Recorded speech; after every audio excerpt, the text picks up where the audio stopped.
520 yards per game with this offense. What type of, is it a rhythm? What type of rhythm do you think you're in right now, Nate, or why the high yard production like that? I think if we're executing like we should, each play, we should be efficient, we should get yards. The biggest thing I'm still focused on is kind of the winning formula for football games. How many explosives are we getting? Are we converting on third down? Because you can get a lot of yards and not a lot of points. So it's just continuing to maximize, are we executing, are we efficient? How much of a, maybe not relief, but also how does it feel for you to see after that South Florida game, how the offense is really very quickly turning things back over? Yeah, you know, football can change too, right? It can go back and forth in a second. So I think after the South Florida game, we were focused on our mentality and our finish and what that translates into. And I think we've improved in that area. Also, taking care of the football shows up every game. We did not do a great job of that, and we got to continue to progress there. But if we are operating like we should move the ball. It's always a work in progress, but what I've been pleased with is the improvement I've seen week to week. What do you think of Clinton's touchdown grab? Unbelievable. Yeah, the fact that he still caught it, hit his face on the turf, and came up with that big play, that was huge. Huge for our team and huge for him. He's an unbelievable young man. When you're a true freshman, I mean, usually you go into a game with probably a couple of very specific things you hope get called. So how is he kind of, because he almost had him against Air Force, had a moment against Air Force too, but I don't know, how do you think he just kind of handled that, I guess? He's embraced every part of his role since he showed up on campus, and he's a phenomenal talent. He's going to continue to get better and better. He's still a young guy. He's still learning a lot of things. But the fact that when his number was called, he went out and made a big play and showed a lot of toughness doing it, I think shows a lot of positive signs for the future. With Maddox and just his continued process here, that's one of the best games of his career. I mean, how do you see him just continuing to kind of stack these days and games on top of each other as he gets more confident? Yeah, I think a big thing with him is those details, it's those little things, it's those plays that he probably could have made that he's thinking about. It's continuing to get better. I mean, we always use the example of Tom Brady played 20 years and he was always getting better, always focused on those small details. So it's no difference for Mad Dog. That's the same for him. It's kind of, again, are your eyes in the right place? Are you making good decisions? Are you taking care of the football for the offense? And when you're doing those things, you know, the numbers are going to come with it. What's it mean to you to get a chance to go into a stadium like Notre Dame Stadium this week? Oh, it's a very cool experience. I know for a lot of us, it's something that you've grown up watching their games and seeing that stadium and hearing about their history. I think you got to appreciate that. You got to take it all in because it's a big part of college football. So it's going to be a cool experience. How much of a problem will just the crowds and the noise and the fans pose in 80,000 people? Yeah, no, it's something that we're focused on this week. We got to be able to handle the crowd noise. There's a lot of different things that we got to focus on and practice and prepare for, and that's one of them. We're expecting it to be loud. Were you guys practicing or doing anything to prepare for that? I know I've seen cowbells used to practice. I know soccer teams, I've seen chanting and pulling fan noise. And you guys doing anything? It's hard to simulate the real deal, but we got pretty nice speakers these days, so we can pump some crowd noise wherever we need it, and we're going to be doing a bunch of that.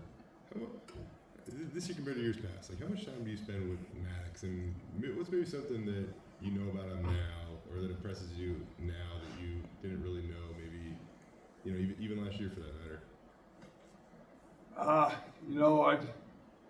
Since he's been in the program for a while now, we've been around each other for a while now, I don't know if there's anything earth-shattering. He always amazes me how much he can pick up and how quickly, and how he can go out in the field and execute. There's not a huge learning curve. And now being on this side of it, I'm way more immersed in a lot of the details. So I really appreciate his ability to just pick things up and the amount of information he can retain. When you've had a quarterback that's played as much as he has, how much does it help the fluidity of in-game communication or adjustments or things like that? Like what's it like to? Yeah, it's pretty quick. It's pretty quick because usually he already knows as he's coming off the field from that drive. You know, what happened, what does he need to fix? So the biggest thing is just that quick communication with him and Coach Hill and myself, and usually he's already got it. What do you like about the relationship you're seeing between your quarterback and your quarterback coach, Zach Hill, from afar, or however you see it? I just love the way that Coach Hill communicates with them. He builds confidence in them. He stays very cool, calm, collected. I think that's important for him. And he's been in that position. You know, he's played quarterback at a high level. He's developed a lot of really good quarterbacks over the years. So there's a certain feel for that I think Coach Hill has, and that helps Maddox in a lot of ways. Because he's seen it from the helmet, so he can kind of, you know, play to that. Be like, okay, this is what's happening, but really I understand why you did that, because I would have done the same thing too. And that, a lot of that comes from experience and then playing the position. We didn't see a lot of it, but you had, you know, multiple backs out there against App State. What'd you like about that, and is that something you hope to kind of keep tinkering with? Or? Yeah, I think it's, you know, trying to get your best players on the field at the same time, and we got a lot of good backs, so it was fun to watch Cy just bring that physical presence in any way possible to the game. I thought he did a great job with that. So we'll see how this develops, but again, it's just finding ways to get guys on the field that need to be on the field, and how do we best use their talents. With Latrell, like he obviously brings some intangibles to this team. Why is the offense better when he gets a couple touches? I think he kind of has that pulse on the offense, just him as a leader, and the type of energy he brings and the type of work he brings each day. Guys feed off of that, so they can feel that energy when he's doing good things, which he did a great job last game. I think guys feed off of it, and they play better because of it, and they gain confidence through him as well, because that's just the effect that he has on our whole group and team.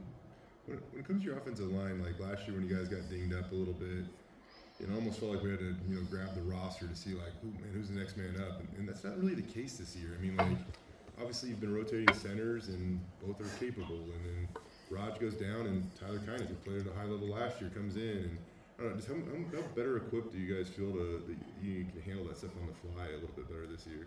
Yeah, I think Coach Keen's done a really good job, not only developing depth, but giving those guys opportunities, giving them game reps, and gaining that experience. So if something does happen, it's not the first time they're getting in the game.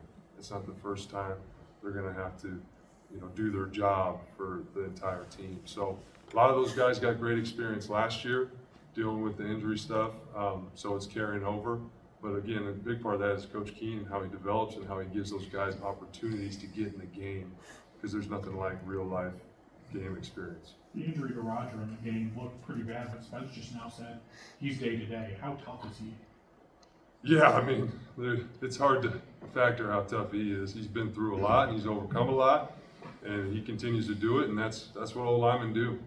They got to play through that stuff, and he's no different, but he just shows it every day with how he prepares and then what he's doing in the classroom too. That guy's got a workload academically, and he handles that no problem when he comes to football, and he obviously embodies that O-line lifestyle with toughness.